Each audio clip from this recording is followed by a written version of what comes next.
Hello and welcome to the Bold Leadership Story Show, where we talk about experiences shaping exceptional lives. And today I'm honored to have as a guest Mr. Dan Altmire.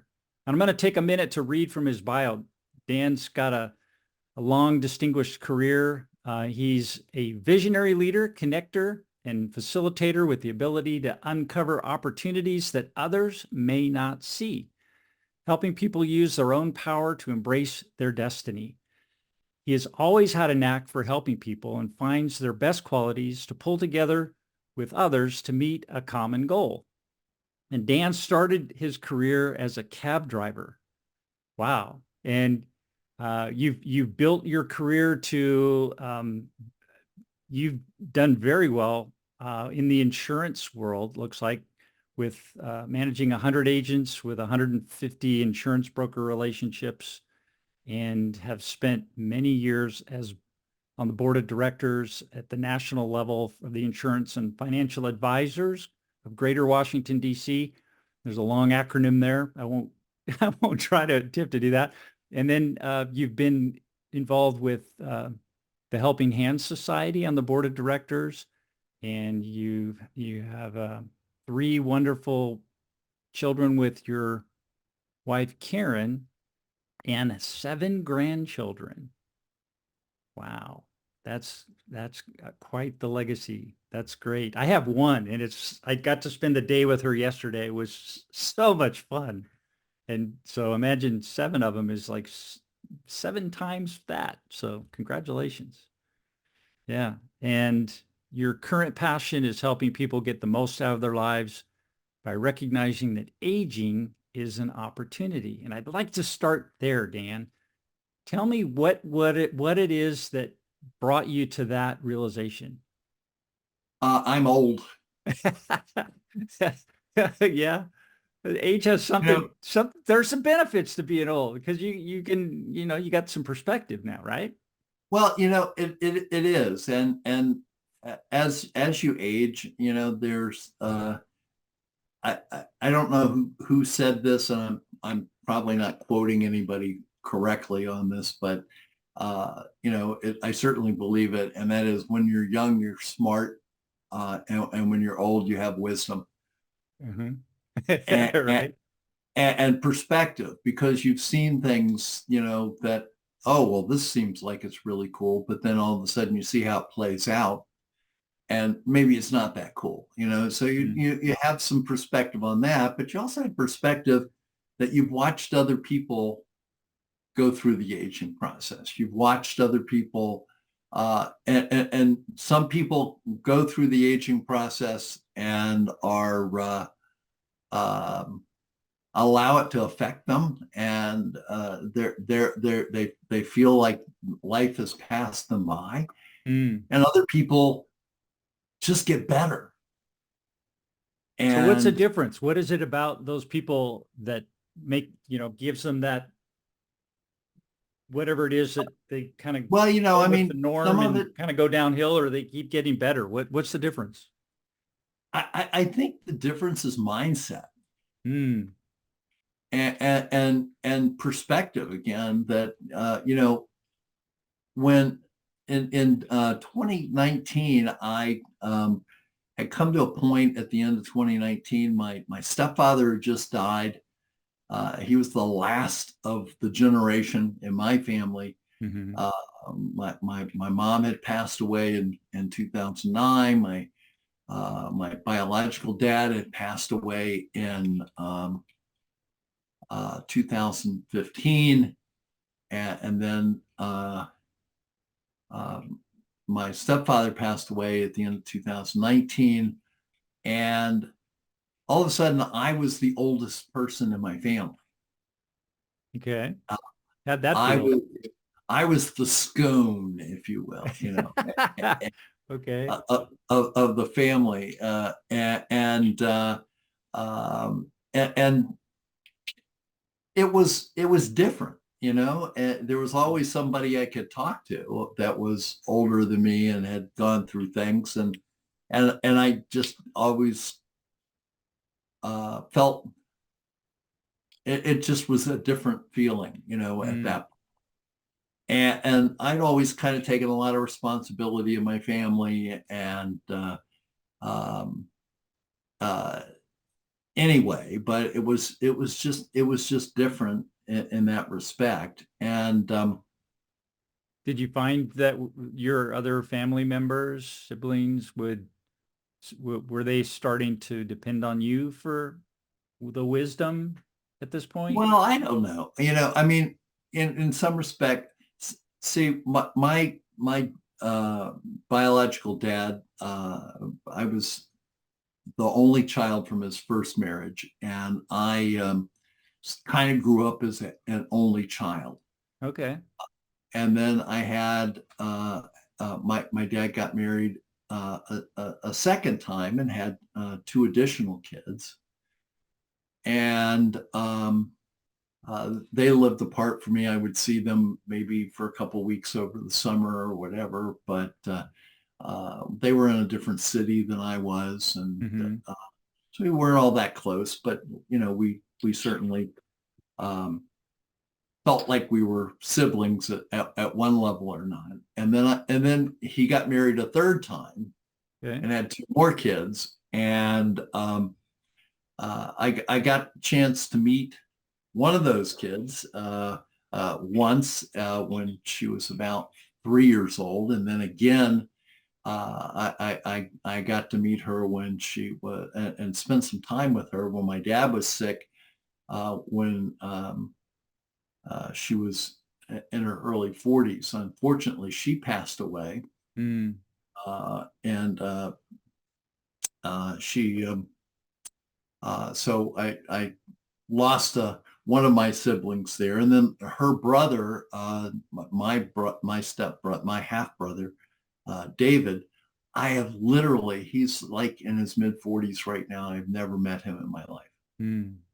Um, so it was just so from a family perspective, it's more like my kids and um, my grandkids, and my wife's family and stuff like that. So, um, but back to the original question about the aging and everything. Hmm. I just noticed that um, when people have something that they can focus on, when they have something they have a passion for, I mean that's for me, that's always been the driving forces. That if I'm passionate about something, Hmm. uh, I I, um, I I have a reason to get up in the morning. I have things to do. I've got a plan. I've got things going on, and I just think that people that have that are there. I went down one time to a law firm in Washington D.C. I'm in the Washington D.C. area, Hmm. and had to make a deposition at this law firm. Uh, Nothing about me. I was just a witness to something. Anyway, it was the law firm of oh my gosh, what's the guy's name? Um, he ran for president in 1996 on the Republican ticket, and Bob Dole. Oh yeah, Bob Dole. Okay, I remember Bob Bob Dole. Dole. Bob Dole. Bob Dole. Yeah. Well, Bob Dole was in his mid 90s, and they said he came into the office 3 times every week Wow. at that law firm. And he would be there and he'd go into his office and who knows what he would do, but he had something to do. And Bob Dole was um, uh, not a healthy man. Mm. Okay, I mean he was disabled from the war and World War II, Okay. and he also had other health issues and everything. Um, I one of my wife's friends, her brother was one of his caregivers. Uh, I mean, so this guy was not like, it was not like, oh well, I mean he's the epitome of health or something, and that's why he's coming into work. He had something. He had a purpose, Hmm. and I think that's the key Yeah, most people, if they make it to that age, by then they're pretty much done. That's a funny thing. My stepfather, God rest his soul, Jack Linderman, um, he lived to be 97 and a half years old. Okay. Yeah, so you get some And longevity. Even if it's absolutely. by osmosis. Unfortunately, he's my stepfather, and I Yeah, don't have his genes, but I have him as an example. sure. Uh, he, at 97 and a half, lived an amazing life, and um, he, about 2 months before he passed away, he was going to take his car into the shop. And as he was getting ready in his apartment, he slipped and fell and broke his hip. He was in a continuing care community, had his own apartment there, and anyway, he had pulled the alarm, and they came up to get him. And the thing that he said was, the first thing he said was, "Call my girlfriend and tell her not to pick me up at the mechanic." Wow. Oh, by the way, his girlfriend was 77. All right, I was waiting for that. Yes. Okay, so he was, he was living the life all the way up. The last 2 months were pretty rough for him, but I think that's that's what everybody would like to have happen. Right. Yeah. To live really strong, healthy, live, and then die. Right. Right, right. In fact, I think, I don't remember exactly who it was that shared this little story with me. I think it was Joe Soto, but he said, "Tell me well, let me just ask you this question. How long do you think you're going to live?" 120. Oh, that's great. That's what the Bible says you're going to live. Bible says the lifespan of a person, a man, in the way that the Bible's written, but is 120. I actually got a shot at doing that. My parents, both my parents passed away in their mid 90s. And I had a test done recently by one of these companies that does this state of the art stuff. And they came back and said that metabolically, I'm 58. So I'm actually growing younger with what I'm doing. And I have a whole protocol that I do. Oh, that's super. So yeah, and that's all happened in the last 4 years for me. And it's just like amazing. It's absolutely amazing. But Wow. I digress. Well, I know that's fantastic. Okay, so if you're going to live to be 120, how do you see yourself at 119? Healthy, strong. Exactly. Everybody does. I want to Everybody be thinks having, they're going to be healthy the whole sex and doing trip. everything. Yeah. The whole trip, and vibrant like my stepfather, thinking, clear thinking and everything, all the way until 2 months before you transition. meet Yeah. your next transition. Right. Right. So I think it's possible. What do you think? I do think it's possible, but the one thing is that you still need to plan for the fact that there, at some point along that timeline, wherever it's going to be, right, your health may change, your life may change, and so before this call, we were talking a little bit, and I mentioned about my philosophy on aging, which is that you want to look at three different things for your significant longevity. And that is, one, what's your destiny? And in other words, what do you have to shoot for? What inspires you? What are you called to do at this point in your life? Doesn't matter what you've done before. Doesn't matter. You could be the most successful person in the world. There's still something that you've been made to do beyond that. Okay. So So embracing your destiny is one thing. The second thing is building a legacy. And that legacy, I'm in the financial services business, been doing this for, 38 years now. In the financial services business, whenever most of the people talk about legacy, they talk about leaving money. Mm. Problem about leaving money is money disappears. Mm-hmm. They've done some studies and they say that if you leave money, it may go down 2 generations, Right. but after it kind of dissipates and that's the end of that. And so what other kind of legacy are you going to leave? Whether you're writing a book, I know you said you're writing a book now, that's part of the legacy. Do you create something that brings value to society? Do you spend time volunteering at a soup kitchen? Whatever. What's your legacy? What are you leaving behind you? And then the third thing is living with dignity. And that is that if you don't have health, if all of a sudden, one of those little time bombs that's inside of you goes off, we all have those, and everything. And sometimes we can naturally move past them. Sometimes they affect our ability to move on. We talked about Bob Dole. I mean, that he was getting care, but he was still going into the office. Yeah.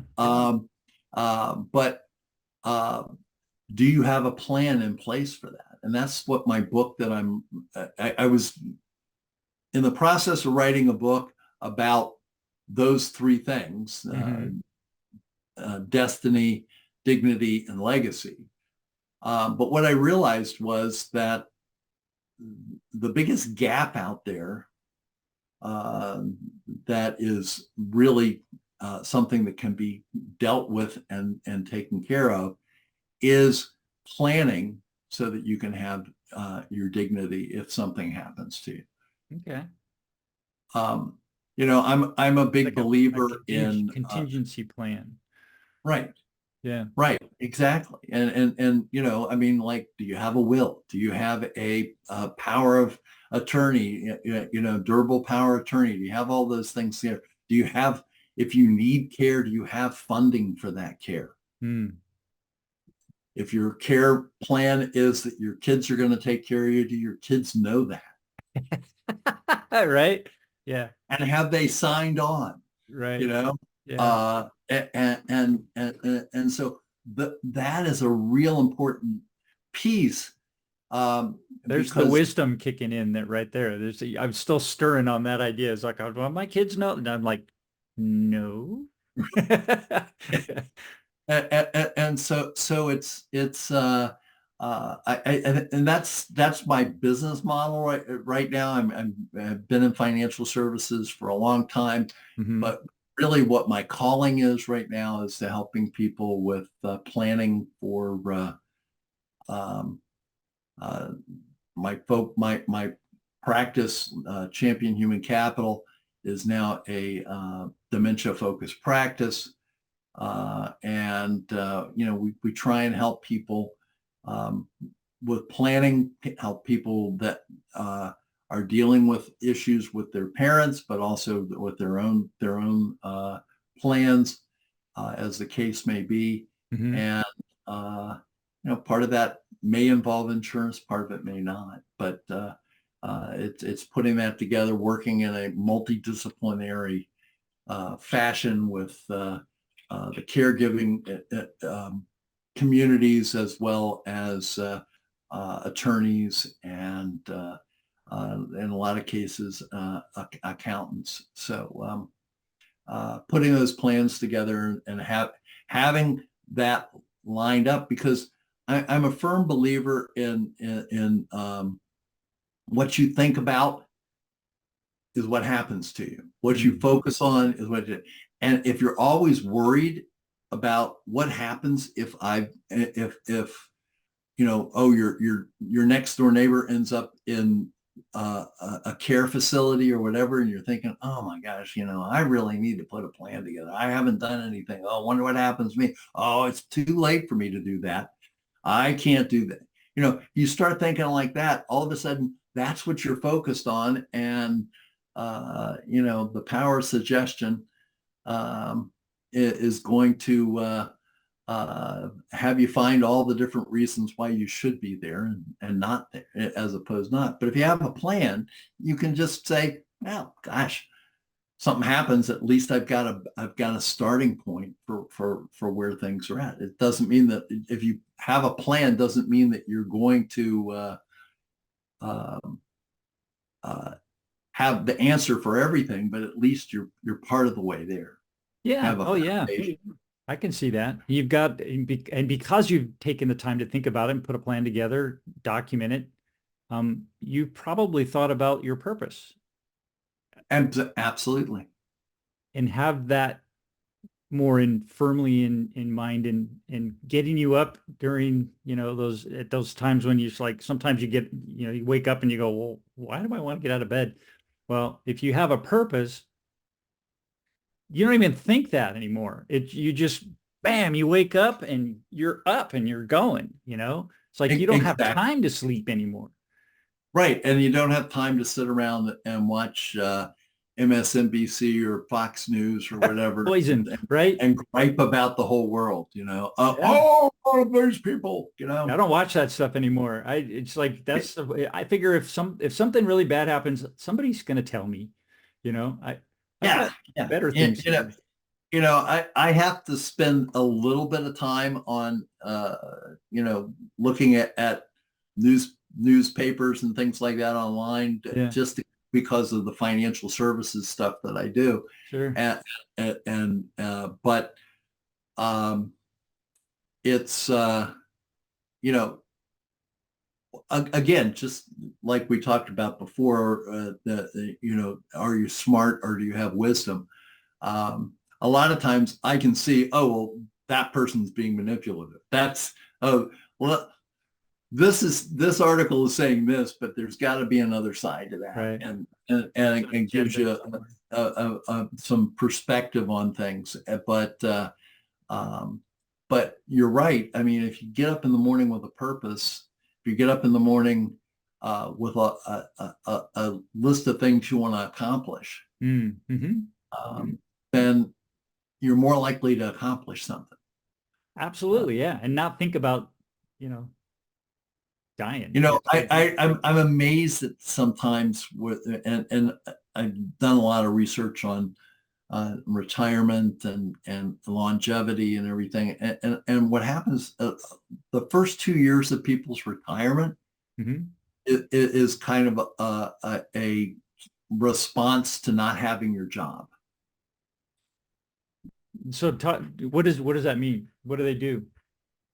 Well, they do a lot of things. I mean, they go out on vacation, long vacations. They go on trips. They go everywhere else. But for a lot of people, they also have to deal with the reality that their income has changed. Yeah. And so. But the other thing is, so it kind of forced to slow down, and their mind is changed, right? So they. Yeah. I have a friend that I had a conversation with a couple of, well, it was sometime last year anyway. And he just retired, actually officially retired, I guess, about 4 years ago. But they brought him back as a contractor because he was so vital to the business. And so he stayed on and everything. And I was talking to him about, what are you going to do when you finally leave that position? And I was talking to him about, you have a lot of skills and a lot of connections and everything. You should become a consultant. You should become an independent contractor. He said, I don't know if I could do that. I come in and I've already, the things I need to do are already set out for me. And so A that's a different big thing mindset. for people to deal with, is and when I was managing teams of salespeople in the field, a lot of people who were very, very talented had a big challenge with going from being in an environment where they were told what to do, what they had to come in at a certain time, they had to do, they had their assignments and deadlines set out for them. And then all of a sudden they were independent contractors. They were responsible for setting up their own set of goals, their own um, managing their own time. And that was a big challenge for them. Mm-hmm. So, this is something that people deal with when they have a problem. I was talking to somebody I went to high school with 9,000 years ago, just last week, and he said, "Are you still planning to work the rest of your life?" And I said, as long as I can, because I want to have something to work towards. I want to get up in the morning and everything. A lot of people, and I don't know what the figure is on this, but a lot of people, when they retire, Mm-hmm. within 2 years, they're either having health problems or they're no longer with us. Because they don't have that structure, they don't have that thing to get them moving, and they lose that that will. Mm-hmm. And I don't want to be that guy. And I'd like to inspire people to again, wherever you are on your timeline, there's still something left for you to do. So what age would you suggest somebody start picking these ideas up? 18. Okay. Yeah, you know I but agree. the Or sooner. yeah, sooner, teach it in school. They're not teaching much No. practical stuff anymore. So but the I everybody's different, and you can put something in front of somebody that's a perfect opportunity, but if it's not the right time for them, Mm-hmm. it's not the perfect opportunity. Right. But you can still plant a seed. Absolutely. Being in And that's why sales, you know all you need to about be that, in an environment, you and I are in uh, uh, the Grow Live Academy with right? Ken Yeah. Ross. Yep. And that's a vibrant online community where you're around. One of the things that has been attributed to a lot of people saying, but I think it's a very true statement, and that is that if you're the smartest person in the room, you're in the wrong room. Mm-hmm. And so That's a good point. I'm supposed to be in that room because I am not the smartest person in that room. yeah, me too. I mean, I seek out those rooms. Right. But when I was an independent business person and had a team of people working around me, and I did a little bit of work with a friend of mine, Joe Buzello, who's a brilliant businessman who runs a company called Mentum. Mm. Uh, but he has another company called Growth 10, where basically they um, get groups of business leaders, business owners um, together, because the challenge with being a small business person is you're always the smartest person in the room at work. Mm-hmm. And people are always coming to you, asking you what's going on. And you always have to be that guy with the answers. Right. But it's stifling at some points to be that person. Yeah, that's so true. Had an interview this week with a gentleman. His name's Jim Toth, and he's the owner of a Chick-fil-A franchise here in Temecula. Oh, how cool is that? And his background was in he was at one point he went into the military and into the Marines Air Corps, and at the pinnacle of his career, he was serving on the presidential transportation crew as a pilot, and he was responsible for Marine One. What's that? Marine One. Yeah. Yeah. The helicopter. Well, it was the helicopter. Yeah.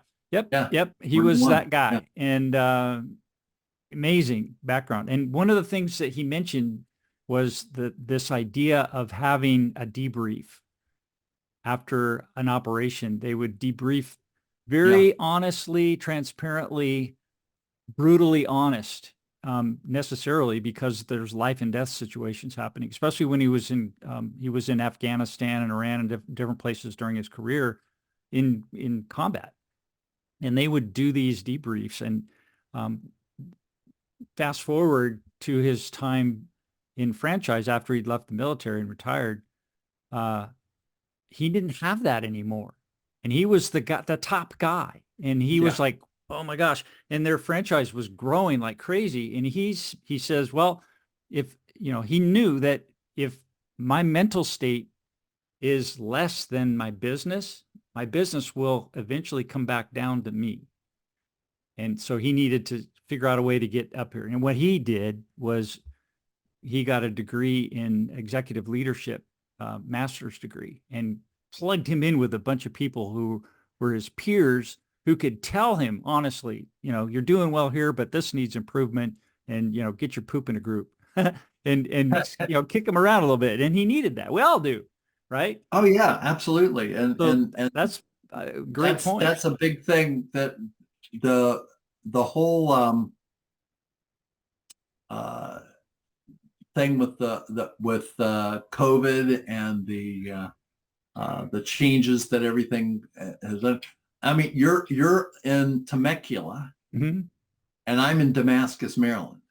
Okay, and we connected the guy who's in Dallas. Yeah, 3 miles, thousands of miles apart. Thousands of miles apart, and a lot of good things happened out of being forced into to adapting to a new environment. Yeah, and stepping out into your, there's no way, 5 years ago, I would have thought that I'd be talking to Dan Altmire one-on-one, having a great conversation and recording it for the world to see and publishing it. Yeah. With the tools I got for next to nothing. I mean, this cost me next to nothing. Yeah. To do. Well, Dan Sullivan, the strategic coach. Yeah. Well, I love his work. He's a brilliant guy. And one of the things that he says is that Zoom is not a communication tool. It's a transportation tool. Yeah, right. Oh man, so true. So true. But I mean, I look for places where I can definitely be the person who's learning, not the person who's teaching. As I mentioned to you before we got on this call here, that I'm in a group of people in the United Kingdom with Michael Heppel, and I've been in several different mastermind groups around, and believe me, I am not the smartest person in the room. I'm not afraid to talk, but I try and listen as much as I possibly can, and the different perspective, and I'm not averse to being called out on something, even if I think that's an important part of it. Yeah. So anyway, don't know how we got onto that, but Oh, it's talking about destiny, creating that yeah, momentum. It's like you retire, you lose that like balloon just releases, and that's a good thing. But then you need to, I think, to your point, get back on the saddle and well, find right. a And different again, horse. it's not just about getting back on the saddle and going to be a greeter at Walmart. Not that I'm Right, not that I'm telling somebody that's a greeter at Walmart that enjoys meeting people, that's great for them. right. God bless them for that, you know. Uh, but the the thing is, get find something that inspires you, find Yes. something that you're called to do, and get involved. And it's an exciting. That's what you need is excitement, Yeah. and it will allow you to build your own structure around it. And Beautiful. I'm but the other finding thing, like you're writing your book, and I'm starting to write a book, as you mentioned yeah. too. So it's like it, and going through that process of introspection, looking at your story, looking at your life again, I'm rediscovering something that I wasn't expecting, and that's my little boy. And I'm gonna cry. It's like wow, that my little boy is still inside of me, but I'd suppressed him. And his my little boy was all about adventure and stepping out into the unknown and conquering fears, just like trying out for baseball and climbing mountains and flying airplanes and skiing steep mountains in the deep snow and doing all those amazing fun things. I did all that, and then I got into life, and it all just kind of got disappeared. But now I have the time and the wherewithal to re-embrace my little boy and find that new destiny, like you say. And Well, and one of the things that I see in that, uh, Jim, is that uh, you have an opportunity. You don't have the little boy's body anymore. right, right. No, And I don't. so sometimes we uh, But I have get his in, spirit. yeah, you have the spirit. And part of aging is recognizing the motivation, but also recognizing that you're in a different season Mm-hmm. in your body. Right. And it's just like we just had 12 inches of snow in a week in 2 times. Um, and the question, I went out and shoveled. My wife and I both went out and shoveled. We caught it early and Uh-huh. and everything.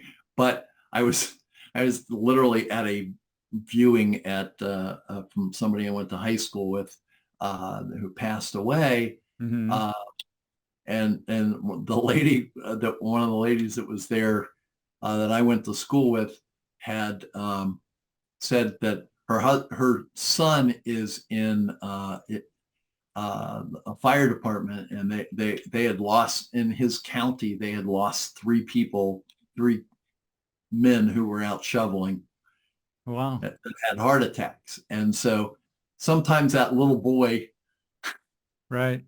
uh, Yeah. can get Well, can get you in trouble. But but the question is, now you've got you can find that spirit of the little boy, but how do you apply it mm-hmm. Yeah. to the wisdom that you've gained over the years, and funnel that into a thing, instead of doing something like off of the old TV show Jackass, Right. Yeah. Yeah. And that's you why know, we need your book. exactly. Because I will have a whole chapter I've just decided now that says, don't light your farts.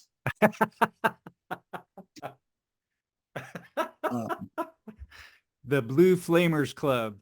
Yeah, well, I mean, the good thing about that is that probably when you get older, you have more of those. Right. Uh, but but anyway, we don't need to go down that This pathway good. anymore. Yeah, this is gonna get fun.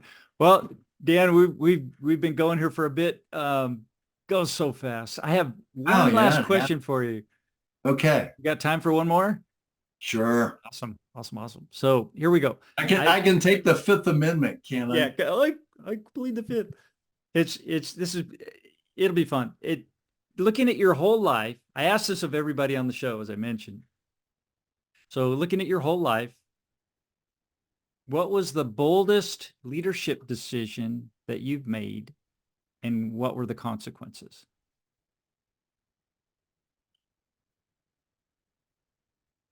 Well, this leadership.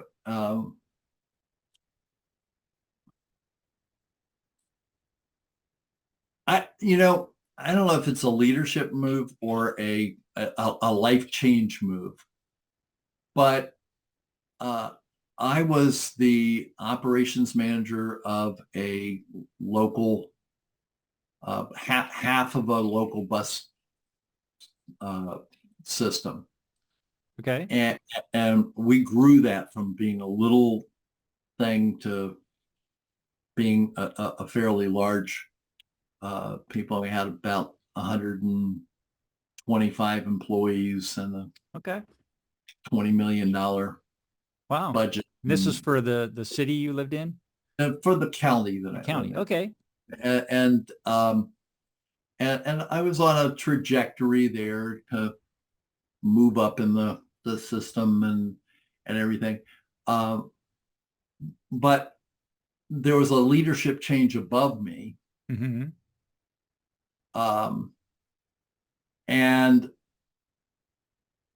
they came in and started doing things that we had and creating problems that we had dealt with 3 or 4 or 5 years before, and I had the operational knowledge and everything about that, and would tell them, uh, that's not going to work. We've already got a workaround on that and this and that, and I realized that I didn't have a passion for that anymore. I didn't want to go back and redo the same problems and revisit the same problems over and over again for the rest of my career. And I had been working in part-time selling real estate. Okay. How old were you at this point? About. I was in my 30s. Okay. All right. So you got some perspective at Yeah, that and point. I was doing real estate part-time, and I had several clients call me up and ask me about investments. Okay. And I said, sure. Do you want to buy a single family home? Do you want to buy a duplex? Do you want to buy a multifamily thing? Do you want to go commercial? Let's talk about that. And they go, no, it's about something else. I go, I can help you buy a bus, Yeah, we got a few but used ones. I don't know anything else about this other thing. And I said, why are you asking me this? And they said, because I trust you. Okay. All right. And I just wanted your perspective. I knew you couldn't sell me this, and I knew that wasn't what you did, but I wanted to get your take on this. Uh-huh. And if it had happened once or twice, I would have just said, isn't that a coincidence? Or isn't that weird? But it had happened multiple times. And in the part-time gig that I had doing real estate, there was a guy there who was coming out of the military who was selling real estate, and he was taking a certified financial planner training course. Okay. And being an overachiever, I said, oh, that's cool. Why don't I do that too, along with everything else that I'm doing? My wife was doing most of the work on raising kids, but being with my kids and uh, running a bus system and doing real estate. And oh, why don't I also study to be a certified financial planner? So, um, so I did that, and it opened up new vistas for me. And basically, when this whole thing started happening with the new leadership over me, Mm-hmm. um, I realized that there was a new pathway for me. Okay. There was something new for me, and You uh, created a new yeah, way. yeah, and my uh, I had a discussion with my wife, and I said, I know, we've got a paycheck coming in every 2 weeks, and we got great benefits and everything else, but and yeah, I know you're pregnant with our third child. No pressure. No pressure, but I want to. I really feel called to do something else, and um, we made that decision together, and Uh-huh. I think it was uh, the boldest decision I had made. It one of the things that you also learn in life is that the pathway that you look at is not always as easy as other people make it sound.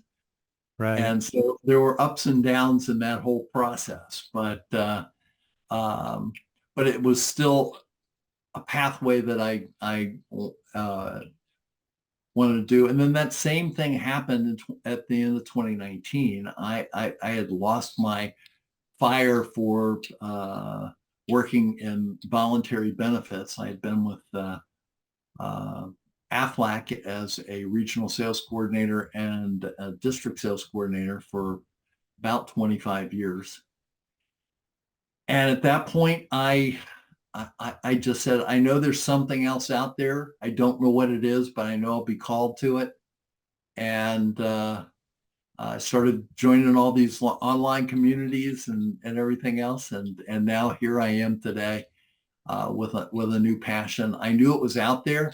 I didn't know what it was, but I gave myself the big leadership decision or personal decision was I gave myself the time for the right thing to come to me, and Mm. and here I am with Jim Miller. So That was a bold move indeed.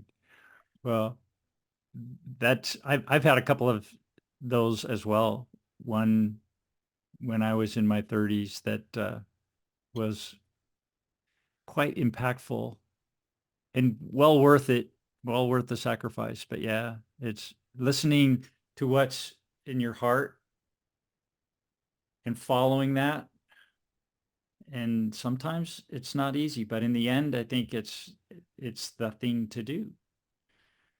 And retirement, same thing. It's like you're not going to retire. You're not going to stop. You're not going to just play golf and go on vacations all the time because you're going to die in 2 years. So I you, was talking to somebody. I don't remember who it was, but they were telling me how um, they were in some place in Florida, and um, it was like a top golf place or something like that they were at, Mhm. and they had or maybe it was just a driving range. I don't know, but anyway, there are all these really rich titans of industry that were there, and they were all doing this thing. And he was talking to one of their spouses, Mhm. or it might have even been a lady that I was talking to. But anyway, that that the spouse said, um, these people are miserable. Mm. They come here and they do this, and they thought, oh well, I can't wait till I'm just gonna be able to play golf and enjoy myself and everything. But they miss the the thrill of achievement. and that, you they're not happy with what's going on. I haven't had the opportunity to talk to people at a Top Golf in Boca Raton, Florida, or wherever it was, but that was what this person shared with me, and it. I would think it would if you're. It's just like being Jeff Bezos. I mean, how many $450 million boats can you buy? Well, for him, as many as he wants. Exactly. But at what point does it become like, And yeah, how many can you be on at a time?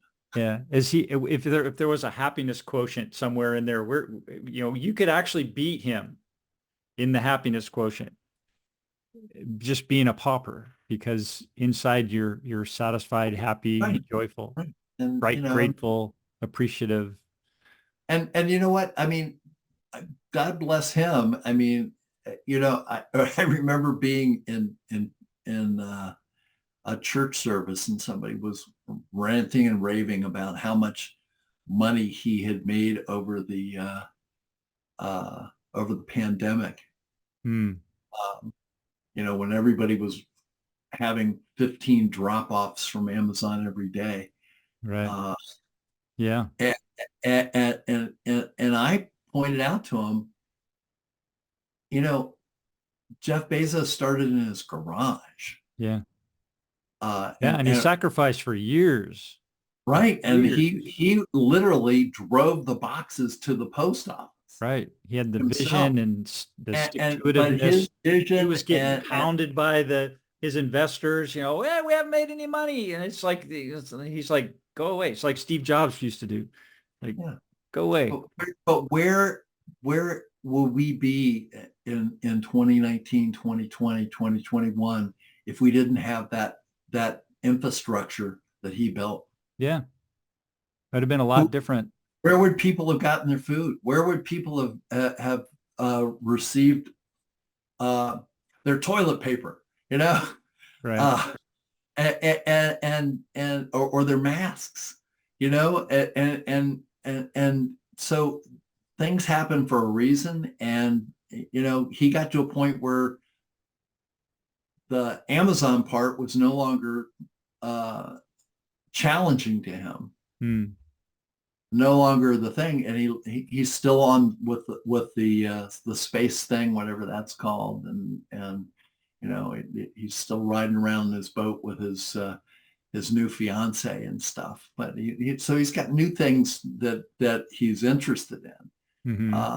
He's not just going to Top Golf and hitting the Right. ball. Yeah. And because I think for a lot of us that the vision of the good life is it when you get there is not it's not as good as you think it's going to be. Well, yeah. Unless you have a purpose. Unless you have a purpose. I agree. Yeah. That's really the like the pinnacle is being able to, like we started out the conversation, living a long, very energetic and fun life. And then at the end, whenever that day comes, or short period of time, you go. And that would be the best. Yeah, that would be the best. So that's for sure. Destiny, legacy, and dignity. Love it. So I want to leave you with a quote. Okay. Okay. And an admonition. Okay. So the quote is actually from Jeremiah in the Bible. And it says, "Before I formed you in the womb, I knew you. Before you were born, I set you apart." There's a destiny for everybody out there. There's something that you were called to do. You just need to find it, and then you need to embrace your destiny. Beautiful. Thank you. My pleasure. Thank you very much, Jim, for this time. And all the best for you and what you're doing in your new book. Thank you. Yeah, same to you. And hang on for a sec. We'll be done.